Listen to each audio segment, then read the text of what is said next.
بسم اللہ الرحمن الرحیم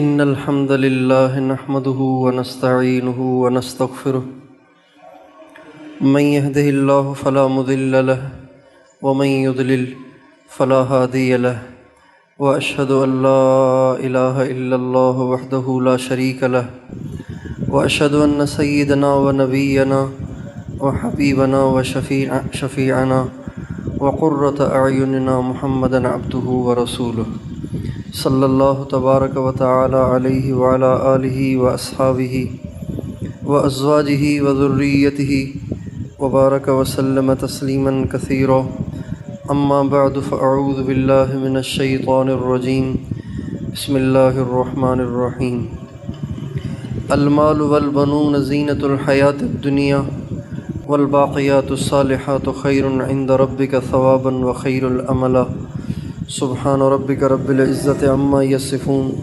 وسلام علی المرسلین والحمد للہ رب العالمین اللہم صل علی سیدنا محمد وعلی آل سیدنا محمد وبارک وسلم۔ میرے محترم بھائیو اور دوستو، اللہ تعالیٰ نے دنیا میں جتنے انسانوں کو بھیجا ہے تو وہ سب انسان ایک آزمائش میں ہیں۔ دنیا آزمائش ہے، دنیا سیر و تفریح کی جگہ نہیں ہے۔ یہ دنیا آزمائش ہے، امتحان ہے، سیر و تفریح کی جگہ، کھانے پینے اور سونے اور اپنے آپ کو ریلیکس کرنے کی جگہ نہیں ہے، بلکہ یہ آزمائش ہے۔ آزمائش یہ ہے کہ اللہ تعالیٰ نے دنیا کو بہت خوبصورت بنایا ہے، بہت خوبصورت ہے دنیا۔ اللہ تعالیٰ فرماتے ہیں زُيِّنَ لِلنَّاسِ حُبُّ الشَّهَوَاتِ مِنَ النِّسَاءِ وَالْبَنِينَ وَالْقَنَاطِيرِ الْمُقَنطَرَةِ مِنَ الذَّهَبِ وَالْفِضَّةِ۔ اللہ تعالیٰ فرماتے ہیں میں نے ساری دنیا کو اپنے بندوں کو آزمانے کے لیے مزین کر دیا ہے، خوبصورت کر دیا ہے۔ دیکھو تو دل کھنچتا ہے، مرد عورت کو دیکھتا ہے تو دل کھنچتا ہے، عورت مرد کو دیکھے تو دل کھنچتا ہے، سونے چاندی کو دیکھ کر دل کھنچتا ہے، بڑی بڑی گاڑیوں سواریوں کو دیکھو تو دل کھنچتا ہے، اچھے گھروں کو دیکھو تو دل کھنچتا ہے، زرخیز اور آباد زمینوں کو دیکھو تو دل کھنچتا ہے کہ ہائے کاش کہ ہم بھی زمیندار ہوتے۔ عہدوں کو دیکھو تو دل کھنچتا ہے، جب جھنڈے والی گاڑی میں بیٹھا ہوا کوئی انسان ہمارے پاس سے گزر جائے اور اس کے آگے پیچھے گارڈوں کی موبائلیں ہوں تو دل کھنچتا ہے کہ بڑے مزے ہیں اس کے، جھنڈے والی گاڑی اور آگے بھی موبائل اور پیچھے بھی موبائل، گنے لیے لوگ بیٹھے ہوئے ہیں، کتنی عزت کے ساتھ زندگی گزار رہا ہے۔ یہ سب چیزیں انسان کے دل کو کھینچتی ہیں۔ اللہ تعالیٰ فرماتے ہیں میں نے ان کو بنایا ہی ایسا ہے کہ دل ان کی طرف کھنچے، بس آزمائش یہ ہے کہ کون ان کا طالب بنتا ہے اور کون میرا طالب بنتا ہے، کون ان دنیا کے ساز و سامان کا طالب بنتا ہے اور کون اللہ کی ذات گرامی، اللہ کی ذات عز و جل کا طالب بنتا ہے۔ جو دنیا کا طالب بنتا ہے، جو دنیا کا طالب بنتا ہے اسے دنیا ملتی ہے لیکن وہ ہمیشہ پاس نہیں رہتی، یہ بڑا مسئلہ ہے۔ مل جائے تو پھر پاس نہیں رہتی، یہ بڑا مسئلہ ہے۔ اس کی مثال بالکل ایسی ہے جیسے کسی بڑے اچھے 5 اسٹار ہوٹل میں آپ ایک رات کا قیام کریں، اس میں ہر قسم کی سہولت موجود ہو، آپ کی ہر خواہش اس میں پوری ہو، لیکن ہے تو ایک رات نا۔ جب یہ رات گزر جائے گی آپ مزید ٹھہرنا چاہیں گے تو کاؤنٹر والا اوپر پہنچ جائے گا، بھائی کمرہ خالی کریں، آپ تو ایک رات کے لیے لیا تھا آپ نے۔ تو دنیا بڑی اچھی ہے، بڑی دلکش ہے، بڑی جاذب ہے، لیکن مسئلہ یہ ہے کہ یہ آزمائش ہے، یہ امتحان ہے، یہ ہمیشہ رہنے والی نہیں ہے۔ جن لوگوں نے اس کو مقصد بنایا، اس کو منزل بنایا، اس کو ڈھونڈا، اس کو تلاش کیا، اس کی دوڑ لگائی، ان کو مل تو گئی لیکن ان سے چھوٹ گئی۔ آپ دیکھ لیجئے، دنیا کا کوئی ایک انسان آپ کی نظر میں ہے کہ جب وہ بادشاہ بنا تو کوئی اس سے بادشاہ چھین نہ سکا، جب وہ عہدے دار بنا تو کوئی اس سے عہدہ چھین نہ سکا، جب وہ معزز بنا تو کوئی اس کی عزت کو بدل نہ سکا، جب وہ صحت مند اور تندرست ہوا تو کبھی پھر وہ بیمار نہ ہو سکا، جب وہ مالدار ہوا تو ہمیشہ مال اس کے ساتھ رہا، جب اس کو گاڑی ملی تو گاڑی ہمیشہ اس کے پاس رہی، جب اس کو بنگلہ ملا تو بنگلہ ہمیشہ پاس رہا، وہ بنگلے میں رہا۔ کوئی دنیا میں ایک مثال ایسی ہے کسی کی نظر میں؟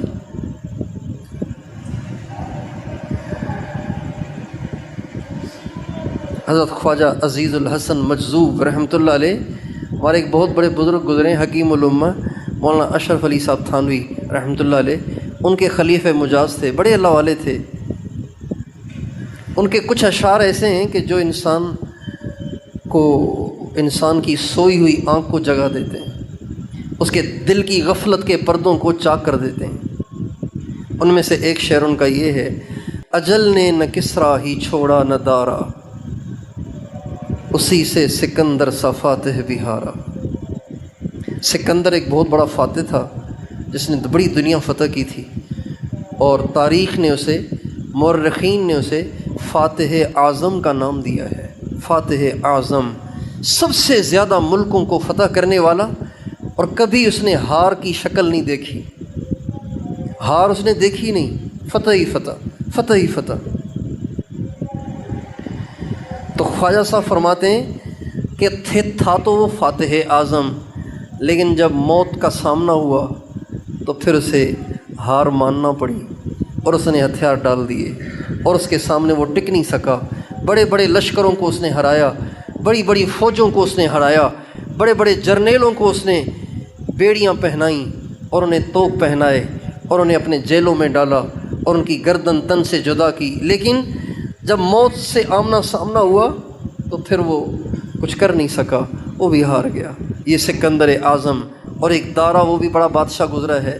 تو وہ فرماتے ہیں: اجل نے نہ کسرا ہی چھوڑا نہ دارا، اسی سے سکندر سا فاتح بھی ہارا، ہر ایک لے کے کیا کیا نہ حسرت سے دھارا، پڑا رہ گیا سب یوں ہی ٹھاٹھ سارا۔ جنہوں نے بڑے بڑے محل بنائے، وہ محل کھنڈر بنے ہوئے، خود قبر میں سو رہے ہیں۔ جنہوں نے بڑی بڑی پراپرٹیاں بنائیں، ان کی پراپرٹیاں ادھر ذلیل ہو رہی ہیں اور وہ خود مٹی میں پڑے ہوئے۔ ہر ایک لے کے کیا کیا نہ حسرت سے دھارا، پڑا رہ گیا سب یوں ہی ٹھاٹھ سارا، جگہ جی لگانے کی دنیا نہیں ہے، یہ عبرت کی جا ہے، تماشا نہیں ہے۔ دنیا آزمائش ہے، دنیا امتحان ہے۔ جس کو اللہ نے اولاد دی ہے تو یہ اولاد اس کے لیے آزمائش ہے۔ اللہ تعالیٰ دیکھتا ہے کہ یہ اولاد میں الجھ کر کہیں مجھ سے دور تو نہیں ہو جاتا۔ کتنی دنیا ہے جو اولاد کی وجہ سے اللہ کو ناراض کرتی ہے، کتنی دنیا ہے جو عہدوں کی وجہ سے اللہ کو ناراض کرتی ہے، کتنی دنیا ہے جو اپنے معاشی وسائل کی وجہ سے اللہ کو ناراض کرتی ہے، کتنی دنیا ہے جو اپنی بیویوں کی وجہ سے اللہ کو ناراض کرتی ہے، کتنی دنیا ہے جو اپنے نفس اور اپنی خواہش کی وجہ سے اللہ کو ناراض کرتی ہے۔ یہ سب چیزیں آزمائش ہیں۔ اللہ تعالیٰ ہم سب کو چیک کر رہا ہے، اور اللہ تعالیٰ فرماتے ہیں جب کسی کو امتحان کے لیے بٹھایا جاتا ہے نا، تو امتحان کے لیے بٹھانے والے غائب تو نہیں ہو جاتے نا، اس کے سر پہ کھڑے ہوتے ہیں، کہیں نقل تو نہیں کر رہا، کہیں نقل تو نہیں مار رہا۔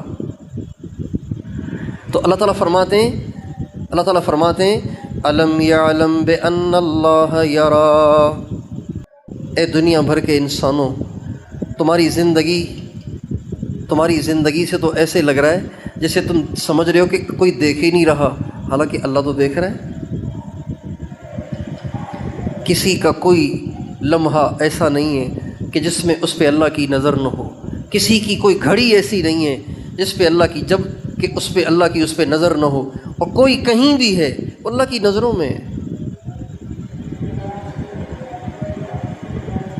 اللہ تعالیٰ نے اپنے نبی سے فرمایا فَإِنَّكَ بِأَعْيُنِنَا، اے میرے نبی آپ ہماری نظروں میں ہیں، اوجھل نہیں ہیں، آپ ہماری نظروں میں ہیں، آپ ہماری نگاہوں میں ہیں، اوجھل نہیں ہیں۔ ہمارے نبی کو خواہش تھی، ہمارے نبی کی بڑی آرزو تھی کہ ہم نماز پڑھیں بیت اللہ کی طرف منہ کر کے، جبکہ اسلام کے ابتدائی زمانے میں بیت المقدس کی طرف منہ کر کے نماز پڑھی جاتی تھی۔ تو ہمارے نبی کی خواہش تھی کہ میرا قبلہ وہ بن جائے جو میرے دادا آدم، جو میرے دادا حضرت ابراہیم کا ہے، میرے ابا حضرت ابراہیم کا ہے۔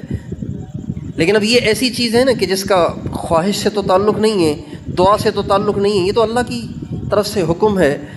اللہ کہے ادھر منہ کرو تو ادھر کرنا ہے، ادھر کرے تو ادھر کرنا ہے۔ اس لیے ہمارے نبی کی خواہش تو رہی، لیکن ہمارے نبی نے کبھی اس کو زبان پہ لا کر اللہ تعالیٰ کے سامنے اس کا اظہار نہیں کیا۔ ایک دفعہ ایسے ہوا کہ آپ علیہ السلام نماز پڑھ رہے تھے، نماز کے دوران ہی آپ کے اندر اس خواہش نے اتنا زور پکڑا کہ نماز ہی میں بے قراری شروع ہو گئی۔ اور بے قراری کا عالم یہ تھا کہ آپ کھڑے کھڑے نماز میں بار بار اوپر کی طرف دیکھتے تھے کہ شاید میرے دل کے جذبات کو اللہ جان کر میرے لیے کوئی ایسی صورت پیدا کر دے کہ جس سے میری بھی خوشی ہو جائے۔ چنانچہ آپ علیہ السلام نماز پڑھ رہے تھے، نماز پڑھتے پڑھتے قرآن کی آیتیں اترنا شروع ہو گئیں۔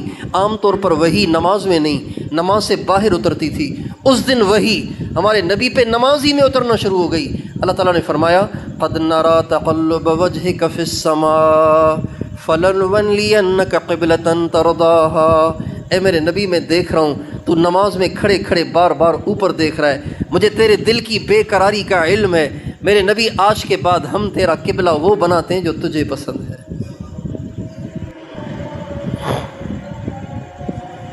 آج کے بعد تیرا قبلہ وہ ہے جو تجھے پسند ہے۔ اللہ دیکھ رہا ہے، اللہ دیکھ رہا ہے۔ جو برائی میں زندگی گزار رہے ہیں اللہ ان کو بھی دیکھ رہا ہے، اور جو اچھائی میں زندگی گزار رہے ہیں اللہ ان کو بھی دیکھ رہا ہے۔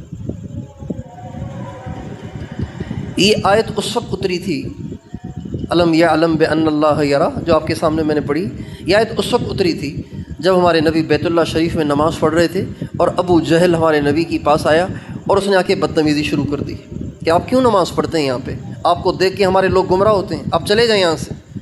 ہمارے نبی کو اس نے نماز پڑھنے سے روکا۔ تو یہ بہت بڑی جرت ہے نا، یہ بہت بڑی جرت ہے کہ خدا کے گھر میں خدا کی عبادت سے روکا جائے، یہ کتنی بڑی جرت ہے۔ جب اس نے یہ جرت کی تو اللہ تعالیٰ نے قرآن کی آیتیں اتار دی۔ افرأیت الذی ینہا عبدا اذا صلی، تم نے دیکھا اس شخص کو جو میرے نبی کو نماز پڑھنے سے روکتا ہے؟ یہ بالکل ایسے لہجہ ہے جیسے کسی کو حقارت آمیز لہجے میں مخاطب کیا جاتا ہے نا، اس کو دیکھو، شکل دیکھی تم نے اپنی، اتنی بڑی بات کر رہے ہو، شکل دیکھی تم نے اپنی؟ اللہ تعالیٰ اس لہجے میں ابو جہل سے کہہ رہے ہیں شکل دیکھی ہے تم نے اپنی؟ میرے نبی کو نماز پڑھنے سے روکتا ہے، اس نے شکل دیکھی ہے اپنی کہ وہ اپنے میرے نبی کو نماز پڑھنے سے روکتا ہے؟ آگے اللہ نے فرمایا اتنی بڑی جرت کیسے کر رہا ہے؟ الم یعلم بان اللہ یرا، کیا اسے علم نہیں کہ اللہ دیکھ رہا ہے؟ الم یعلم بان اللہ یرا، کیا اسے علم نہیں ہے کہ اللہ دیکھ رہا ہے؟ میرے دوستو، یہ دنیا آزمائش ہے، لیکن کم قسمتی سے ہم قرآن کی تعلیمات سے دور ہیں اور اپنے نبی کی تعلیمات سے دور ہیں، لہٰذا آج دنیا ہی مقصد بن چکی ہے۔ آپ دیکھیں، غریب ہو امیر ہو، مرد ہو عورت ہو، جوان ہو بوڑھا ہو، ہر ایک کا بس ایک ہی منزل ہے۔ منزل کیا ہے کہ جس پوزیشن میں چل رہا ہوں میں اس سے اگلی پوزیشن میں جانا چاہتا ہوں۔ کوئی اپنی پوزیشن پر مطمئن نہیں ہے۔ غریب مالدار بننا چاہتا ہے، مالدار اس سے بڑا مالدار بننا چاہتا ہے، اور جو اس سے بڑا مالدار ہے وہ اس سے بھی بڑا مالدار بننا چاہتا ہے۔ جو کونسلر ہے وہ چیئرمین بننا چاہتا ہے، جو چیئرمین ہے وہ ایم پی بننا چاہتا ہے، اور وہ آگے بہت بڑا وزیر بننا چاہتا ہے، اور وہ آگے وزیر اعظم بننا چاہتا ہے، اور وہ بادشاہ بننا چاہتا ہے، اور جو بادشاہ ہے وہ اپنی بادشاہت کو قیامت تک باقی رکھنا چاہتا ہے۔ عجیب دوڑ ہے، عجیب ایک جنون ہے، عجیب ایک نشہ ہے جو ہمیں دنیا کا چڑھ گیا ہے۔ جیسے ہیرون کو ہیرون کا نشہ ہوتا ہے نا، ہیرون نہ ملے تو وہ بے قرار ہے، اسے کھانا اچھا نہیں لگتا، اسے بیوی ماں اور باپ اچھے نہیں لگتے، اسے بھائی بہن اچھے نہیں لگتے، اس کو کہتا مجھے ہیرون چاہیے۔ یہی سچویشن آج ساری دنیا کے انسانوں کی ہے، میری آپ کی، ہر مسلمان کی ہے، کہ ہر ایک دنیا کے لیے اتنا دیوانہ ہو رہا ہے کہ نمازیں پڑھ پڑھ کے بھی اللہ تعالیٰ سے بس ایک ہی دعا ہے، یا اللہ دنیا دے دے، گاڑی دے دے، بنگلہ دے دے، کوٹھی دے دے، لاہور کے ڈیفینس میں کوئی بڑا بنگلہ دے دے، کنگن پور میں ضرورتیں پوری نہیں ہوتی۔ ہر ایک کو دنیا کا شوق ہے۔ سائیکل والا، اب تو سائیکلیں رہی نہیں، موٹر سائیکل والا کار کے پیچھے ہے، کار والا اس سے بڑی کار کے پیچھے ہے، بڑی کار والا لینڈ کروزر کے پیچھے ہے۔ اگر ہم اس بات کو سوچیں کہ اگر یہ ساری چیزیں ہمیں مل بھی گئیں تو کیا خیال ہے یہ چیزیں ہمارے پاس ہمیشہ رہیں گی؟ تو اس چیز کی دوڑ لگانا جسے پاس بھی نہ رہنا ہو، حماقت کے سوا اور کیا ہے، نہ سمجھی کے سوا اور کیا ہے۔ یہ تو ایسے ہے جیسے کسی سائے کے پیچھے دوڑنا۔ احلام نوم او کظل زائلی، حضرت امام حسن کا شعر ہے۔ احلام نوم او کظل زائلی، اے دنیا کے طلبگار، یہ دنیا خواب کے سوا کچھ نہیں ہے۔ ایک آدمی خواب دیکھ رہا ہے، میں مدینے پہنچا ہوا ہوں، میں مکے پہنچا ہوا ہوں، دیندار آدمی، اور بے دین آدمی نیو یارک پہنچا ہوا ہوں، پیرس پہنچا ہوا ہوں، گھوم رہا ہوں، مزے کر رہا ہوں، آنکھ کھولی تو چارپائی پہ پڑا ہوا ہے۔ بس یہی تو دنیا ہے، یہی تو دنیا ہے۔ ساری زندگی دنیا کی دوڑ لگائی، آنکھ کھلی تو مٹی میں، اور مٹی میں بھی نہیں، اگر اللہ کو راضی نہ کیا تو جہنم کے گڑھے میں، اللہ کو راضی کر لیا تو جنت کے باغیچے میں۔ اس لیے بھائیو، ہمارے نبی نے ہمیں دنیا سے دل لگانا نہیں سکھایا، اللہ کے نبی نے ہمیں یہ سکھایا ہے کہ ہماری منزل آخرت ہونی چاہیے، ہماری منزل اللہ کی ذات ہونی چاہیے، ہماری منزل جنت ہونی چاہیے، ہمیں جنت کی دوڑ لگانی ہے۔ غزوہ احد میں جب ہمارے نبی کی شہادت کی افواہ اڑ گئی تھی اور صحابہ کے جذبات ٹھنڈے ہو گئے تھے، اور صحابہ کے بلڈ پریشر لو ہو گئے تھے، اور صحابہ پریشان ہو گئے تھے اور ڈپریس ہو گئے تھے، بہت سے بڑے بڑے دلیر صحابہ بھی پہاڑ کے دامن میں جا کے سر پہ ہاتھ دھر کے بیٹھ گئے کہ اللہ کے نبی چلے گئے، اب کیا ہوگا۔ اس عالم میں، اس مایوسی کے عالم میں ایک صحابی ہیں حضرت انس بن نضر رضی اللہ تعالی عنہ، حضرت انس بن نضر رضی اللہ تعالی عنہ تلوار ہاتھ میں لی ہے اور دوڑے جا رہے ہیں، دوڑے جا رہے ہیں، دوڑے جا رہے ہیں۔ تو چند صحابہ بیٹھے ہوئے تھے اسی پریشانی کے عالم میں، ان کے پاس سے گزرے، حضرت سعد بیٹھے ہوئے تھے، حضرت سعد بیٹھے ہوئے تھے، حضرت انس بن نضر رضی اللہ تعالیٰ عنہ اسی جنون کے عالم میں تلوار لیے دوڑ رہے تھے، اور حضرت سعد سے کہنے لگے الجنت الجنت یا سعد انی اجد ریحہا من دون احد، اے سعد کیا بیٹھے یہاں کر رہے ہو، خدا کی قسم مجھے احد پہاڑ سے جنت کی خوشبو آ رہی ہے۔ یہ کہہ کر تلوار کو لے کر آگے بڑھے اور کفار کے مجمع میں گھسے اور شہید ہو گئے۔ غزوہ بدر کے موقع پہ ہمارے نبی تشریف فرما تھے، ابھی جنگ شروع نہیں ہوئی تھی، آپ علیہ السلام نے فرمایا میں اشارہ کروں گا پھر جنگ شروع ہوگی۔ تو وہاں بیٹھے بیٹھے آپ علیہ السلام نے اپنے صحابہ کو ترغیب دی، حرز المؤمنین علی القتال، اے میرے نبی اپنے صحابہ کو جہاد کے لیے ابھاریے۔ چنانچہ ہمارے نبی نے اپنے صحابہ کو ترغیب دی، تو ترغیب کوئی ایک گھنٹے کا بیان نہیں تھا، ایک جملہ تھا۔ وہ جملہ کیا تھا؟ قوموا الی جنت ارضها السماوات والارض، اٹھو اس جنت کی طرف جس کی چوڑائی زمین آسمان کے برابر ہے۔ جب یہ جملہ آپ نے ارشاد فرمایا تو حضرت عمیر بن حمام انصاری صحابی ہیں، غیر معروف صحابی ہیں، اس کے علاوہ آپ نے کبھی نام بھی نہیں سنا ہوگا ان کا، عمیر بن حمام رضی اللہ تعالیٰ عنہ، وہ کھڑے ہوئے اور کہنے لگے بخن بخن واہ واہ واہ واہ۔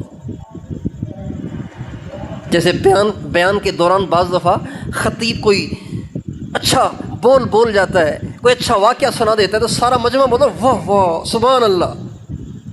آپ علیہ السلام نے ایک جملہ بولا، عمیر بن حمام سے برداشت نہ ہوا، وجد میں آ گئے، کہنے لگے بخن بخن واہ واہ واہ واہ۔ آپ نے فرمایا ما یحملک علی قولک بخن بخن، میں نے کوئی ایسی بات کہہ دی کہ جس سے تمہاری بخ بخ نکل گئی، واہ واہ نکل گئی؟ کہنے لگے رجاء ان اکون من اہلہا، یا رسول اللہ بخ بخ اس بات پہ کہتا ہوں کہ کاش اللہ تعالیٰ مجھے بھی اس جنت کا حقدار بنا دے۔ آپ نے فرمایا انک من اہلہا، میں اس بات کی گواہی دیتا ہوں کہ تو پکا جنتی ہے۔ اچھا جی، جب یہ بات آپ نے ارشاد فرمائی تو ان کی جھولی میں تھیں کھجوریں جھولی میں تھیں اور وہ کھا رہے تھے۔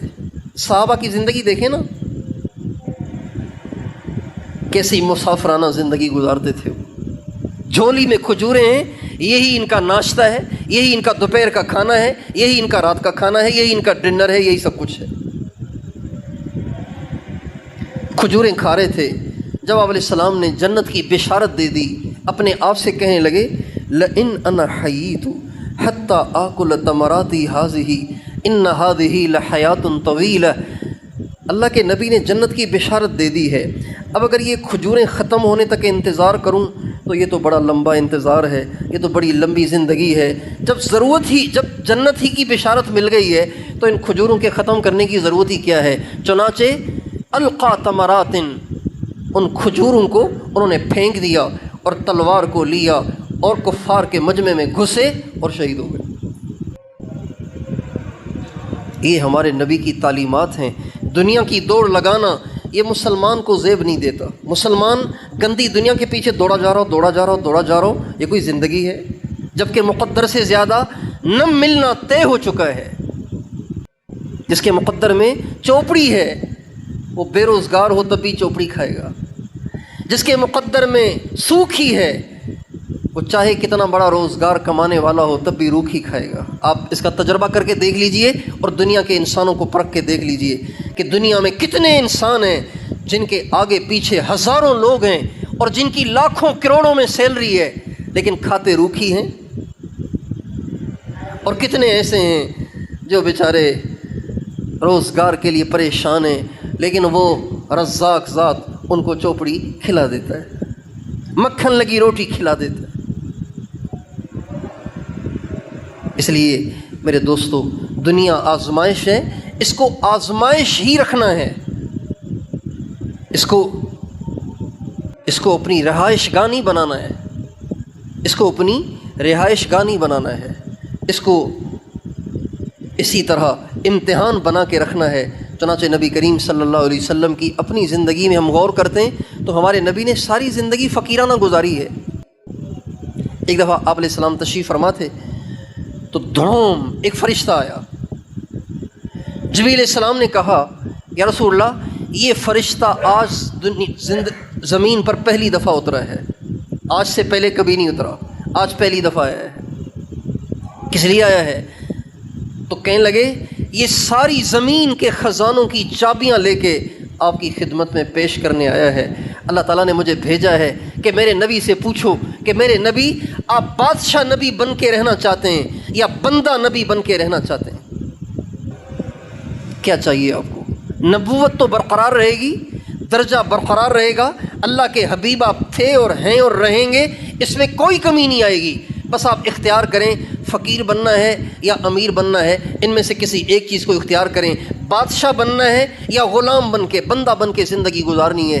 نبی کریم صلی اللہ علیہ وسلم نے اللہ تعالیٰ سے کہا یا اللہ بس ٹھیک ہے، میں فقیر ہی ٹھیک ہوں، مجھے بادشاہت نہیں چاہیے، میں وہ نبی بن کر رہنا چاہتا ہوں جس نبی کے پاس کبھی کھانے کو ہو تاکہ شکر کا موقع ملے، کبھی نہ ہو تاکہ صبر کرنے کا موقع ملے۔ اگر روٹی مانگی بھی ہے تو اس لیے کہ شکر کرنے کا موقع بھی تو ملنا چاہیے نا، یہ بھی تو ایک نیکی ہے، یہ بھی تو جنت بنانے کا ایک سامان ہے۔ اس نبی کے امتی جس نے ساری زندگی چٹائی پہ گزار دی، ساری زندگی بوریے پہ گزار دی، ایک جوڑے میں ساری زندگی گزار دی، 3 دن کا فاقہ اٹھایا، 6 دن کا فاقہ اٹھایا، ایک ہفتے کا فاقہ اٹھایا، ایک مہینے کا فاقہ اٹھایا، 2 مہینے کا فاقہ اٹھایا۔ یہ ساری باتیں حدیث سے عرض کر رہا ہوں۔ اس نبی کے امتی آج بچوں کا پیٹ پالنے کے لیے حرام کھائیں تو شرم کی بات ہے کہ نہیں؟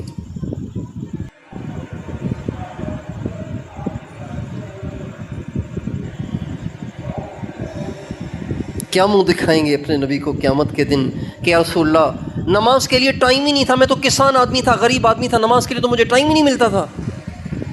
تو حضور نہیں کہیں گے کہ اگر تو نمازیں پڑھتا تو تجھ پہ 2 مہینے کا فاقہ تو نہ آتا نا، جیسے میرے پہ آیا۔ بات لمبی ہو رہی ہے، ایک حدیث سناتا ہوں، آپ بور تو نہیں ہو جائیں گے۔ آپ علیہ السلام تشریف فرما تھے، حضرت ام ایمن رضی اللہ عنہا آپ کے پاس تھیں، کسی نے دروازہ کھٹکھٹایا، تو جس سے محبت ہوتی ہے نا تو اس کی ہر ادا انسان کوٹ کرتا ہے۔ جب دروازہ کھٹکھٹایا گیا تو کھٹکھٹانا تو ایک ہی جیسا ہوتا ہے۔ آپ علیہ السلام نے حضرت ام ایمن سے کہا، ام ایمن کھٹکھٹانے کا انداز تو فاطمہ والا ہے، لیکن یہ اس کے آنے کا ٹائم نہیں ہے، کوئی مجبوری ہے، کوئی پریشانی ہے، جلدی دروازہ کھولو۔ حضرت ام ایمن گئیں، دروازہ کھولا تو دیکھا واقعی خاتون جنت کے جوانوں کے سرداروں کی مادر محترم تشریف لائی ہیں۔ آپ علیہ السلام کی عادت شریفہ تھی کہ جب کبھی بھی حضرت فاطمہ آپ کی خدمت میں حاضر ہوتیں، آپ ان کا بیٹھے بیٹھے استقبال نہیں، کھڑے ہو کے استقبال کرتے تھے، چند قدم آگے بھی چلے جاتے تھے، ان کو سینے سے لگاتے تھے، ان کا ماتھا چومتے تھے اور اپنی مبارک چادر کو ان کے لیے بچھا لیا کرتے تھے، ان کا ہاتھ اپنے ہاتھوں میں لے کے سینے پہ رکھ لیتے تھے، اتنی ان سے محبت کرتے تھے، انتہا درجے کی محبت تھی۔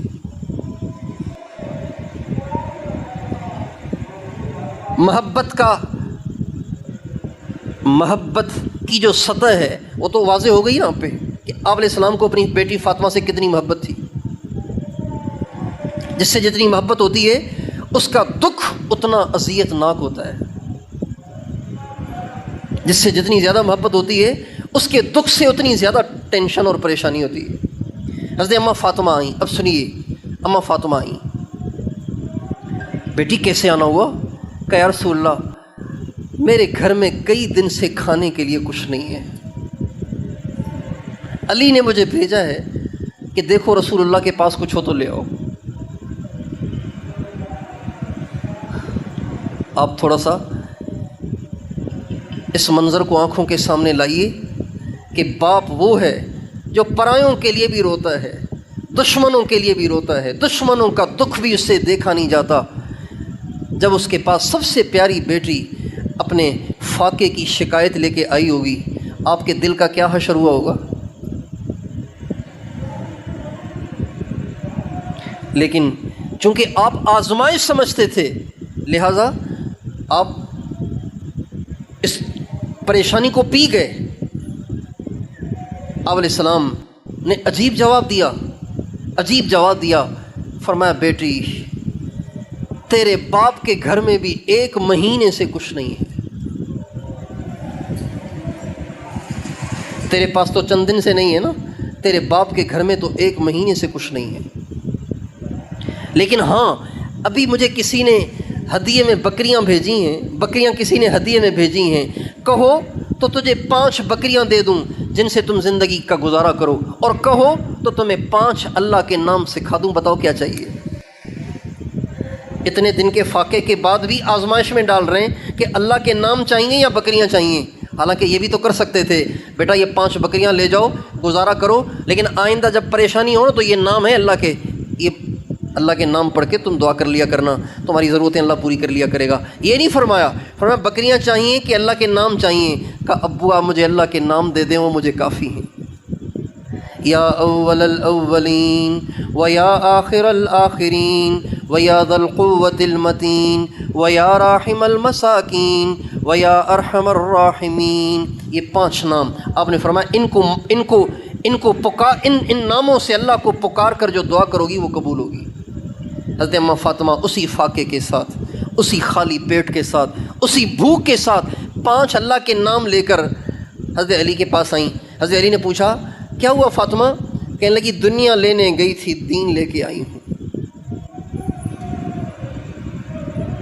حضرت علی فرمانے لگے فاطمہ تیری زندگی کا آج سنہری دن ہے کہ تو گھٹیا چیز لینے گئی تھی اور بڑھیا چیز لے کے آئی ہے۔ اس نبی کے امتی اگر اپنی ساری زندگیاں دنیا کمانے پہ خرچ کر دیں تو یہ شرم کی بات ہے۔ حرام حلال کی تمیز ختم ہو جائے، فرائض تک چھوٹ جائیں، سنت سے نفرت ہو جائے اس دنیا کی وجہ سے، تو یہ بڑے خسارے کا سودا ہے۔ اس لیے میں اور آپ یہ نیت کریں کہ ہم دنیا کو آزمائش سمجھ کر چلیں گے اور اللہ کو راضی کریں گے، دنیا کی وجہ سے کبھی اللہ کو ناراض نہیں کریں گے۔ تیار ہیں اس کے لیے؟ کبھی اللہ کو دنیا کی وجہ سے ناراض تو نہیں کریں گے نا بھائی؟ ہاں نا تو کریں نا۔ کبھی دنیا کی وجہ سے اللہ کو ناراض تو نہیں کریں گے نا؟ 5 نمازیں پابندی سے شروع کر لیں ہر حال میں، بارش ہو، طوفان ہو، سردی ہو، گرمی ہو، بیماری ہو، صحت ہو، 2 آدمیوں کے سہارے سے بھی مسجد میں آنے کی کوشش کریں اور مسجد میں آ کے نماز پڑھا کریں، جماعت کے ساتھ آ کے نماز پڑھیں، خود بھی نمازی بنیں، سارے گھر کو نمازی بنائیں۔ بے نمازی کا حشر قیامت کے دن فرعون کے ساتھ ہوگا۔ ہمارے نبی کا ارشاد ہے بے نمازی کا حشر قیامت کے دن فرعون کے ساتھ ہوگا۔ بے نمازی نہ بنیں، اپنے بچوں کو، بیویوں کو، بہنوں کو، بیٹیوں کو، ماؤں کو، اپنے دادا دادی کو، نانا نانی کو، سب کو پکا نمازی بنائیں۔ اور آپ کا کنگن پور ہے ہی کتنا سا، اتنا سا تو ہے۔ اگر آپ سارے جتنے بیٹھے ہوئے ہیں یہ سارے یہ عزم کر لیں کہ ہم کنگن پور میں کسی کو بے نمازی نہیں چھوڑیں گے، تو سارے کنگن پور کو نمازی بنانا آسان ہے یا مشکل ہے؟ تو آپ سارے نیت کرتے ہیں سارے کنگن پور کو نمازی بنائیں گے۔ دیکھیں اگر آپ کے کنگن پور میں سے کسی ایک کے گھر کو آگ لگ جائے تو آپ سب کو صدمہ ہوگا کہ نہیں ہوگا؟ بیوی بھی جل گئی، بچے بھی جل گئے، گھر بھی جل گیا، سامان بھی جل گیا، یہ بیچارہ کہیں باہر گیا ہوا تھا، بس اکیلا کھڑا ہوا ہے، باقی سارا گھر جل گیا ہے۔ اتنا نقصان ہے اس کا جس کی ایک نماز قضا ہو جائے، اتنا نقصان ہے اس کا جس کی ایک دن فجر کی نماز قضا ہو گئی، آنکھ ہی نہیں کھلی۔ اس لیے سارے علاقے کو نمازی بنائیں، اللہ کی کوئی نافرمانی نہ ہونے دیں، اللہ کو راضی کریں، حرام سے بچیں، گناہوں سے بچیں، اس سے زندگی میں برکت آئے گی جب ہم حرام سے بچیں گے۔ اللہ تعالیٰ مجھے اور آپ کو عمل کرنے کی توفیق بخشے۔